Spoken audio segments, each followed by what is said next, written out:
Accusations Oxfam concealed findings its staff used prostitutes while delivering aid in Haiti in 2011 have led members of the public to admit they are now doubtful about donating to any charity. The British organisation's Deputy Chief Executive Penny Lawrence has resigned in the wake of the revelations, but further action is required to restore the faith of donors. Absolutely, to any charity, says IT security analyst Anil, 40, when asked if he has been put off donating. I feel bad saying that, but I don't feel confident in what goes on behind the scenes. I know the majority of people who work there are very good at what they do, but the management is shocking. That recent allegations is shocking. The extent of the damage to public faith and donations is yet to be felt, but for retail professional James, 52, the claims only add to his frustrations with the third sector.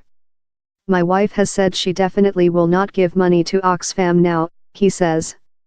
This has dented public opinion in a very detrimental way. He adds, I think there are some issues with charities anyway. I have a bit of a problem, for example, with how much they pay their chief executives. I'm concerned about how much of the money I actually give makes it to the causes. It's an upsetting case, Daniel Flusky, from the Institute of Fundraising, told Newsbay Radio 5 Live. This will have an impact on public trust and confidence in Oxfam. I know they've taken a number of steps to get in touch with all of their supporters to tell them what they've done, and that's going to have to continue. Last year, Oxfam had a total income of £409 million, of which £176 million came from the UK government and other public authorities. Of the rest, £108 million came from donations and legacies and £91 million from sales in its shops. Other international aid organisations have been quick to distance themselves from the story. The British Red Cross has reassured its supporters it has a zero-tolerance policy to any form of sexual harassment and misconduct. It said there had been no dismissals, for reasons relating to sexual harassment, abuse, or pedophilia in at least the past 5 years. For some members of the public, Oxfam's mistakes reflect badly on it alone.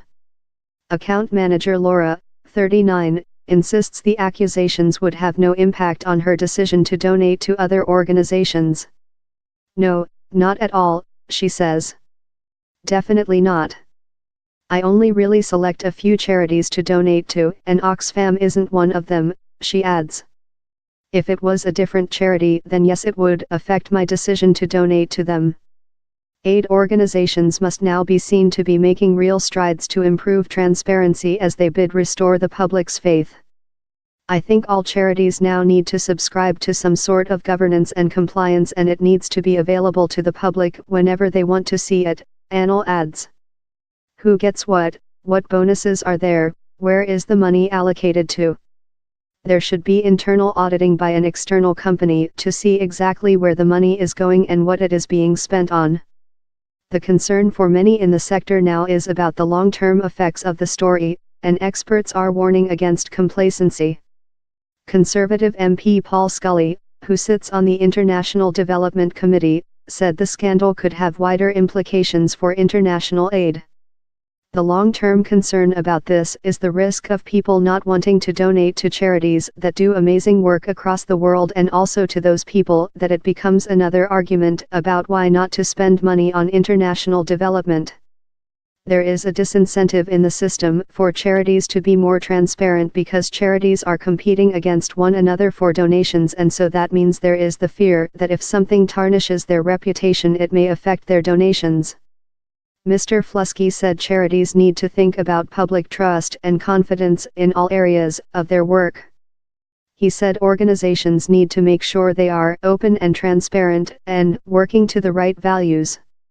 We know that people care about causes and that they do want to give support to charities. We can take that for granted, but we believe the British public will continue to support charities where they see them working according to the high standards they expect.